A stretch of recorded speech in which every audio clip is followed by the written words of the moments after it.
The Joker has scored the highest opening of any October film. Now normally, when a comic book movie makes a lot of money, the studio immediately plans a sequel, a spin-off, and a crossover. Warner Brothers hasn't announced a Joker sequel yet, but maybe that's because Joker is already a secret prequel to the DC Extended Universe, meaning that it takes place in the same cinematic universe as the Justice League. I'll tell you why right here on Screen Crush.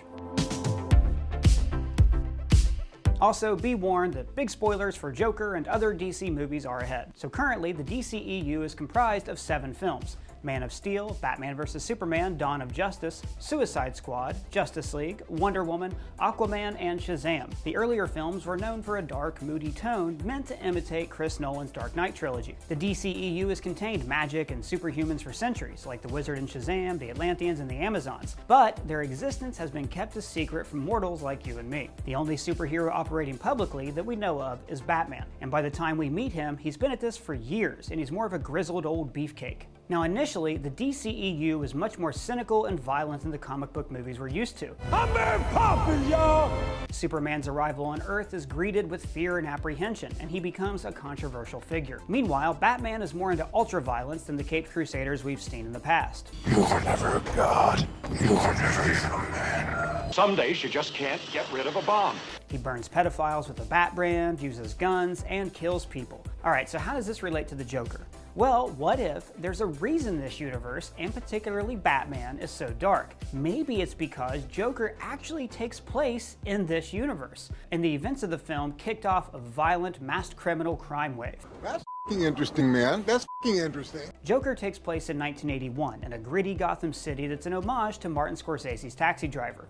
All the animals come out at night. Crime is high, wealth inequality is choking the middle class, and the city is cutting funding to social services like mental health programs. The people are so despondent that they rally around a clown serial killer because he murdered 3 well-to-do stockbrokers. In Joker's finale, the people of Gotham wear clown masks, they riot, murder the wealthy in the streets, and free him from police custody, leaving the audience to wonder, well, what's going to happen next? In Joker's final scene, Arthur is in an institution, so, assuming everything in the movie really happened and wasn't a hallucination, we know the police apprehended him. The mob was not able to protect their murderous messiah. But to me, it's logical if this brief mob rule resulted in the government cracking down on the citizens of Gotham. Instead of helping the poor, the state would have punished them with early curfews, strict sentencing guidelines, and maybe even military occupation. It's also a good bet that any extra funding would be diverted to the police and not to restoring mental health programs. So this Gotham would be filled with violent, mentally ill people who would follow in the footsteps of a demented killer clown. The Bruce Wayne of this Gotham City would be more extreme, more violent, and especially more vengeful toward any criminal wearing a mask. Do you bleed?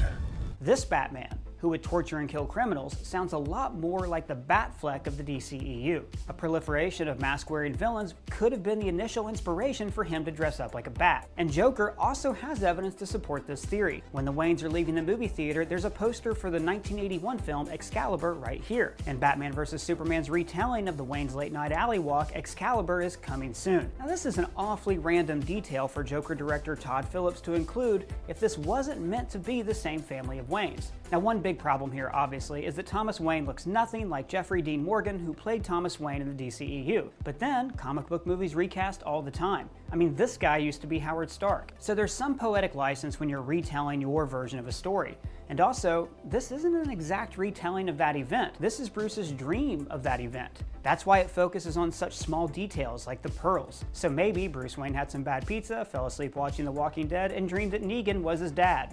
Maybe? And also, you might be thinking, doesn't the DCEU already have a Joker? Yes, Jared Leto played a version of the Joker in Suicide Squad. This one with a mouth of metal teeth and a stupid tattoo that says damaged on his forehead. Overall, I always felt like Leto's version of the Joker was just trying too hard. But maybe that's because this Joker actually is trying too hard because he's not the original Joker. He's trying to live up to the original Arthur Fleck, who inspired a movement. So he's overcompensating with tattoos and just overall by being too creepy. This could explain some of his weirder tattoos, like the 4 aces that read all in, meaning he's all in on assuming this identity, or the text, God's only child, meaning that he alone is worthy of Arthur Fleck's legacy. I mean, think about it.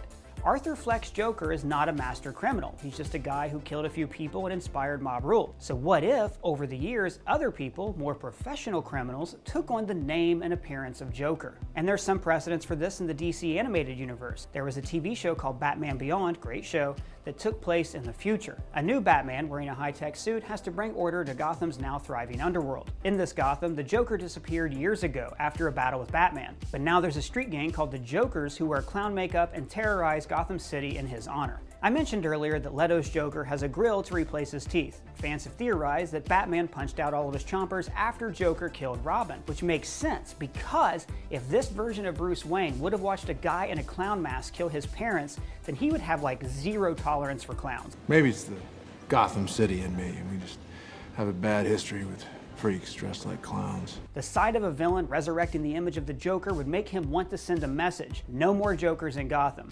This could explain why there aren't entire gangs of Jokers like in Batman Beyond, because either Batman or Leto's Joker would have beat the hell out of any pretender. But also, look at the Thomas Wayne that we see in the Joker. He's more violent, he ruined Penny's life, and may have beaten Arthur when he was a child. If the Waynes have this level of violence in their DNA, it's easy to imagine young Bruce growing up to brand criminals and try to murder aliens. And if his dad was such a bastard, it would explain why he was so attached to his mother, Martha. Why did you say that name? But also, it's possible that this Joker could be retconned and replace Jared Leto as the Joker, because the DCEU's timeline is constantly shifting. See, in this universe, time travel actually does alter the course of history, unlike Avengers Endgame when time travel just created branching realities. If you travel to the past, that past becomes your future, and your former present becomes the past, which can't now be changed by your new future. Is that confusing? Well, think about it this way. In Batman vs. Superman, Bruce gets a visit from the Flash delivering a message from the future, and he says Lois is the key and you were right about him. He's referring to Superman becoming evil after his resurrection in Justice League, and how it was Lois who brought him back. So, had Batman not intervened, then Lois would have died in this scene, and Bruce's dystopian nightmare where a Superman rules a desolate Earth would have come true. But also, previously, Diana went into hiding after the events of World War I and didn't reveal herself until Batman vs. Superman. But now, that's being altered in the upcoming sequel, Wonder Woman 1984. Okay, so you're thinking Flash's message to Bruce should only change the events after Justice League, not the 1980s.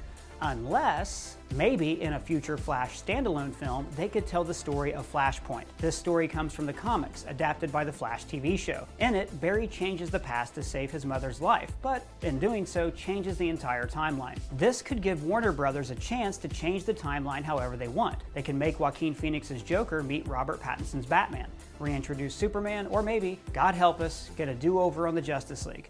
But what do you think? Should Joker be a part of the DCEU? Let me know in the comments below. And if you're new here, please subscribe. For Screen Crush, I'm Ryan Airy.